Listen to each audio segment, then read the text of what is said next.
ጤና ይስጥልኝ። አርዕስተ ዜናውን በማስቀደም ዕለታዊ መረጃዎችን የምናሰማችሁ ይሆናል። በጃማ ወረዳም በአንድ ታሪካዊ መስጂድ ላይ የመድፍ ድብደባ የፈጸመው የአገዛዙ ሰራዊት በፋኖ አይቀጡ ቅጣት ተቀጣም።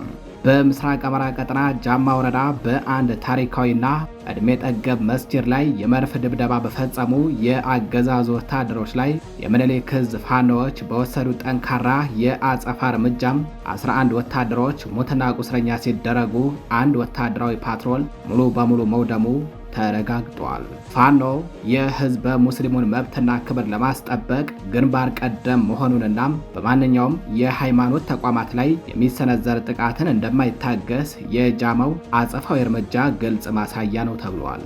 መረጃውን በዝርዝር የምናጋራችሁ ይሆናል። በተያያዘ ዜናም ከምኒልክ ዕዝና ከጎንደር ጠቅላይ ግዛት ዕዝ የተወጣጡ የፋኖ ኃይሎች በጋራ በመሆን በመቄት ግንባር የጥላት አከርካሪን ሰብረው ድል ተጎናጸፉም። ብልጽግና ምርጫ በሚል ስም ህጋዊነት አግኝቶ ተጨማሪ የአማራ ህዝብን እንዲጨፈጭፍና በቋፍ የምትገኘው ሀገሪቱን ወደ ባሳ ዘቅት እንዲከታት ምርጫ ለማካሄድ ሲንቀሳቀሱ በነበሩ ካድሬዎችና ወታደሮች ላይ ነው እርምጃው የተወሰደው።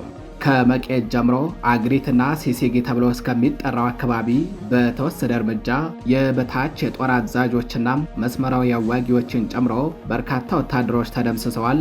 ገዢ ቦታዎች በፋኖ ቁጥጥር ስር ውለዋል። መረጃውን በዝርዝር የምናሰማችሁ ይሆናል። በሌላኛው መረጃችን በደብረ ኤልያስ አካባቢ ከደጎልማ እስከ ጎፍ ጭማም በሸፈነ ተጋድሎ ፋኖ በወሰደው የጸረ ሽምቅ እርምጃ በርካታ የጠላት ብልጽግና ወታደሮችን በመደምሰስ ድል ተቀዳጀም።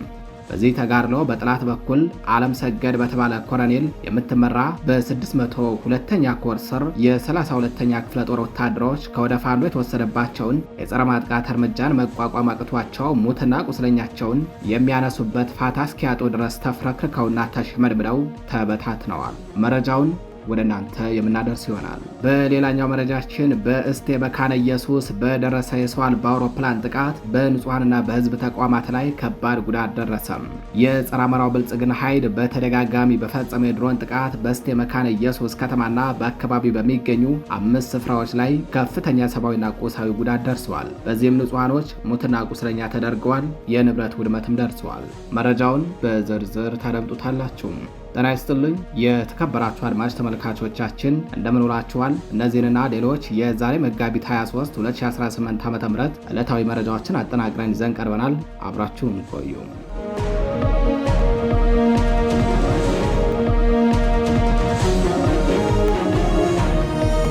ወደ ቀዳሚው መረጃችን አለፍን። በጃማ ወረዳ በአንድ ታሪካዊ መስጂድ ላይ የመድፍ ድብደባ የፈጸመው ያገዛዙ ሰራዊት በፋኖ አይቀጡ ቅጣት ተቀጣም።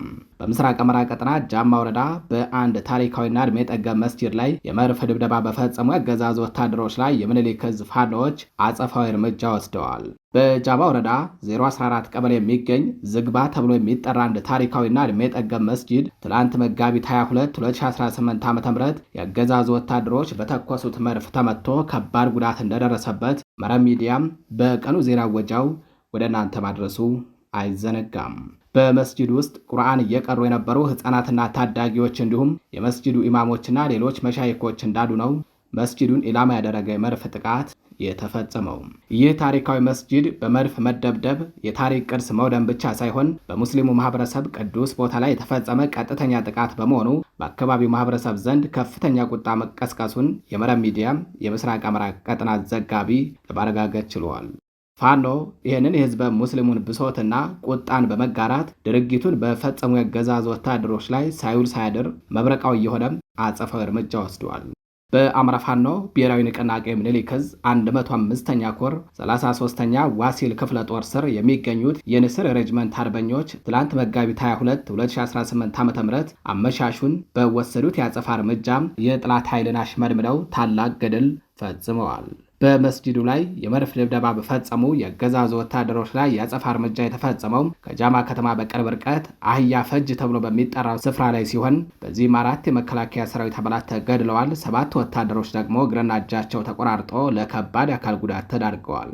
የንስር ሬጅመንት ተወርዋሪ አርበኞች አማራዊ የጦር ብልሃትን ከዘመናዊ የጦር ሳይንስ ጋር አቀናጅተው አካሂደውታል በተባለው በዚያ አጸፋዊ እርምጃ ወታደሮቹ ሲንቀሳቀሱባቸው ከነበሩ ተሽከርካሪዎች መካከል አንዲት ወታደራዊ ፓትሮል ተሽከርካሪ በቦምብ ጋይታ ሙሉ በሙሉ መውደሟን የመረብ ሚዲያ የምስራቅ አማራ ቀጠና ዘጋቢው ለማረጋገጥ ችሏል። ይህ የአጸፋ እርምጃም ፋኖ ለህዝበ ሙስሊሙም ሆነ ለሌሎች እምነት ተከታዮች ዋስትና መሆኑን በተግባር ያሳየበት ሲሆን በዚህም በጃማ ወረዳ በተለያዩ መስጂዶች እያገለገሉ በሚገኙ ኢማሞችና መሻይኮች ታላቅ ምስጋናና ምርቃት ተችሮታል። የሃይማኖት አባቶቹ ፋኖ በመስጂዱ ውድመት የተቀሰቀሰውን የህዝበ ሙስሊሙን ቁጣና ብሶትን ተጋርቶ በሰራው የፍትህ ማስፈን ስራ መስግነው ይህንን ጸረ አማራ፣ ጸረ ሙስሊምና ጸረ ኦርቶዶክስ እንዲሁም ሀገር አውዳሚ የብልጽግና አገዛዝን ሁሉም በተባበረ ክንድ ገርስሶ ፍትህ አስፋኝ ስርዓትን ማንበር አለበት ሲሉም አሳስበዋል።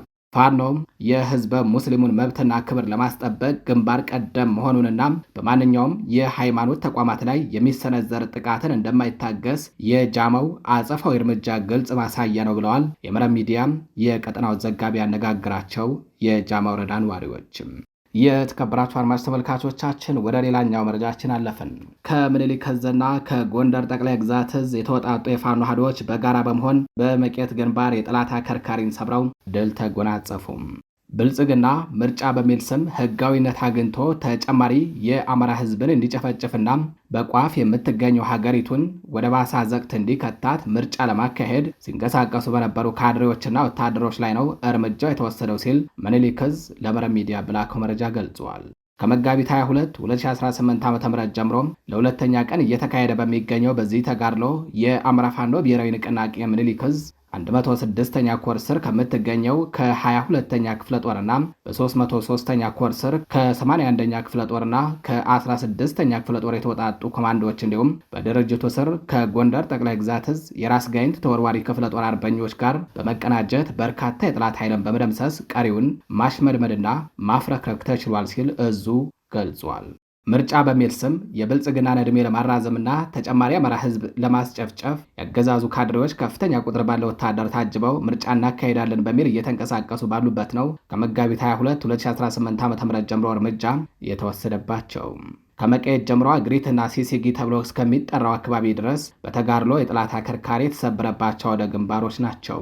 በዚህም የበታች ወታደራዊ አመራሮችና መስመራዊ አዋጊዎችን ጨምሮ በርካታ ያገዛዙ ወታደሮች ሞትና ቁስለኛ ሲደረጉም ከጦር መሳሪያዎች ጀምሮ ወታደራዊ ቁሳቁሶችና ገዢ ይዞታዎች በፋኖ ቁጥጥር ስር ውለዋል ነው ያለው እዙ ለመረብ ሚዲያ በላከው መረጃ።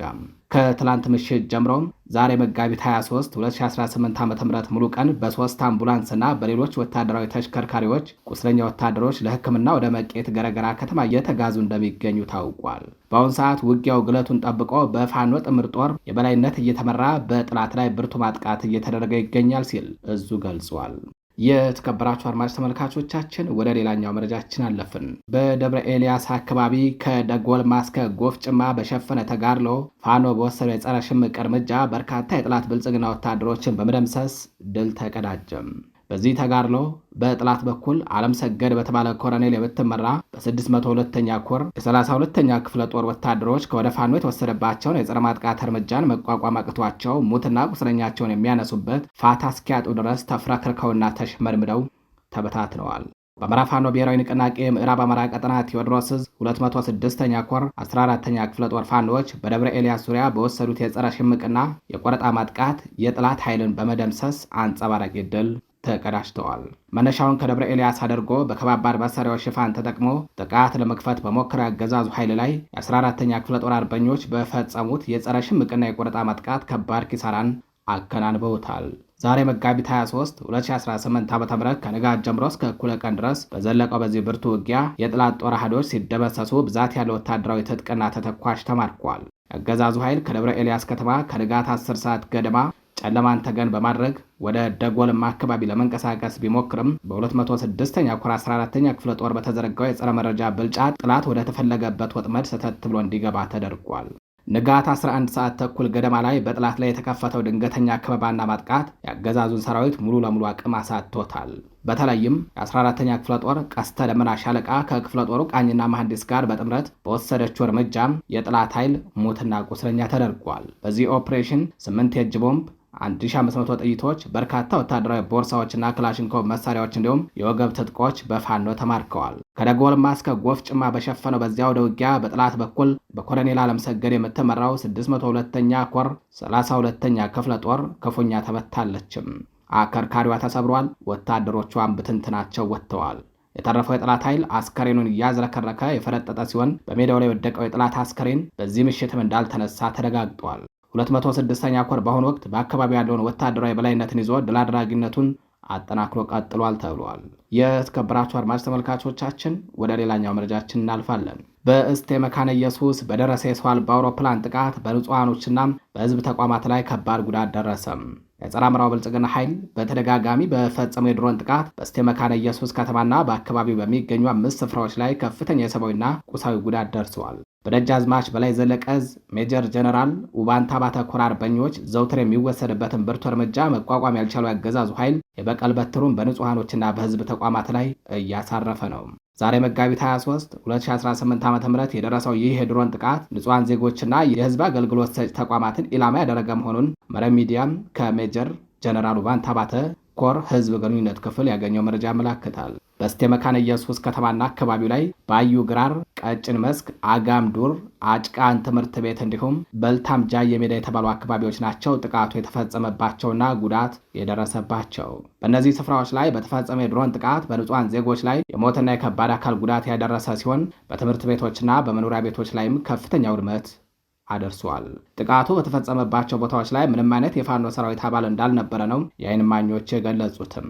አገዛዙ የታጠቀውን የፋኖ ኃይልን በግንባር ገጥሞ ማሸነፍ ሲሳነው አማራነትን እንደ ወንጀል በመቁጠር ንጹሐን ላይ የሚፈጽመው ግድያ ተባብሶ ቀጥሏል። ሜጀር ጀነራል ውባንታ ባተ ኮር በሽንፈትና በተስፋ መቁረጥ ውስጥ ያለው የብልጽግና አገዛዝ በንጹሐን ላይ የሚፈጽመው ይህ አረመኔያዊ ተግባር በፋኖ ብርቱ ክንድ ይቀለበሳል፣ የህልውና ትግሉም ተጠናክሮ ይቀጥላል ሲል መግለጹን መረብ ሚዲያም ከኮሩ ህዝብ ግንኙነት ክፍል ተመልክተዋል።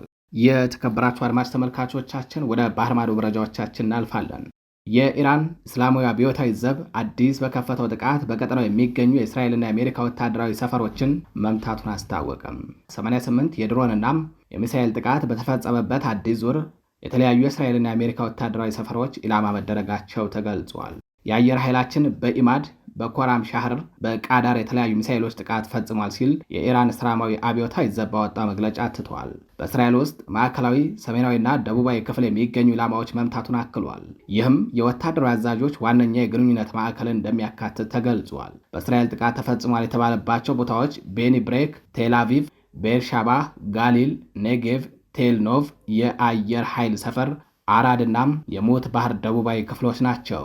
የኢራን እስላማዊ አብዮታዊ ዘብ ባወጣው መግለጫ ተከታታይ በሆነው ስኬታማ ኦፕሬሽን የአሜሪካ ኃይሎች መሸሸጊያዎች በአልዳፋህ ወይንም አቡዳቢ፣ በቪክቶሪያ ወይንም ባግዳድ እንዲሁም አሊ ሳሊም ወይንም ኩዌት የሚገኘው የሰው አልባ አውሮፕላን መቆጣጠሪያ ማዕከላት በድሮኖችና ኢላማ በሚለዩ ሚሳኤሎች ተመትተዋል ብለዋል። በእስራኤል ሰሜናዊና ደቡባዊ ክፍል እንዲሁም በሰሜናዊና ማዕከላዊ ኢራቅ በሚገኙ የአሜሪካ አዛዦች መሸሸጊያና ዋና መቀመጫዎች የሊባኖሱ ሄዝቦላህ እንዲሁም በኢራቅና የመን የሚገኙ የኢስላሚክ ሬዚስታንስ ኃይሎች ከ100 በላይ ስኬታማ ኦፕሬሽን አካሂደዋል ሲልም አክሏል። ወደ ሌላኛው መረጃችን አለፍን። የአውሮፓ ሀገራት አሜሪካ በኢራን ላይ ለምታካሄደው ወታደራዊ ጥቃት የጦር አውሮፕላኖቿ የአየር ክልላቸው እንዳይጠቀሙ ከለከሉ። እንዲህ ያለው ውሳኔ በስፔን የተጀመረ ሲሆን አሁን ደግሞ ፈረንሳይና ጣሊያን ተመሳሳይ አቋም መያዛቸው እየተዘገበ ነው። ፕሬዝዳንት ዶናልድ ትራምፕ በማህበራዊ ሚዲያ ገጻቸው ላይ እንዳሰፈሩት የጦር መሳሪያ ጭነው ወደ እስራኤል የሚበሩ ወታደራዊ አውሮፕላኖቻቸው በአየር ክልሏ በኩል እንዳያልፉ ፈረንሳይ መከልከሏን ጠቅሰው ቅሬታቸውን አሰምተዋል። ከአንድ ወር በላይ በኢራን ላይ ያልተቋረጠ ጥቃት እየፈጸሙ ያሉት ፕሬዝዳንት ትራምፕ በፈረንሳይ ውሳኔ ክፉኛ የተቆጡ ሲሆን በጽሁፋቸው ጠንከር ባለ ሁኔታ የፈረንሳይን ክልከላ አሜሪካ አትረሳውም ብለዋል። በተጨማሪም ጣሊያን ወደ መካከለኛው ምስራቅ የሚያቀና አንድ የአሜሪካ ወታደራዊ አውሮፕላን ሲሲሊ ውስጥ በሚገኝ ሲጎኔላ የአየር ኃይል ሰፈር እንዳያርፍ መከልከሏን የአገሪቱ መገናኛ ብዙሃን ዘግበዋል። የጦር ሰፈሩ የጣሊያን የአየር ሰፈር ሲሆን የአሜሪካ ባህር ኃይልም የሰፈረበት ነው። ቀደም ሲል የስፔን የውጭ ጉዳይ ሚኒስተር በኢራን ጦርነት ውስጥ ለሚሳተፉ የአሜሪካ አውሮፕላኖች የሀገሪቱ የአየር ክልል ዝግ መደረጉን አሳውቀዋል። የአሜሪካና እስራኤል በኢራን ላይ ጦርነት ከከፈቱ አንስቶ የዓለም አቀፍ የነዳጅ ዋጋ መነሻ በሆነው የብሬንት የግብይት መድረክ ላይ ድፍድፍ ነዳጅ በበርሜል $73 ተነስቶም ወደ $117 አሻቅቧል። ይህ በጅምላ የነዳጅ አቅርቦት ላይ የታየ ዋጋ ጭማሪ በዓለም ዙሪያ በሚገኙ የነዳጅ ተጠቃሚዎች ላይ ተንጸባርቋል።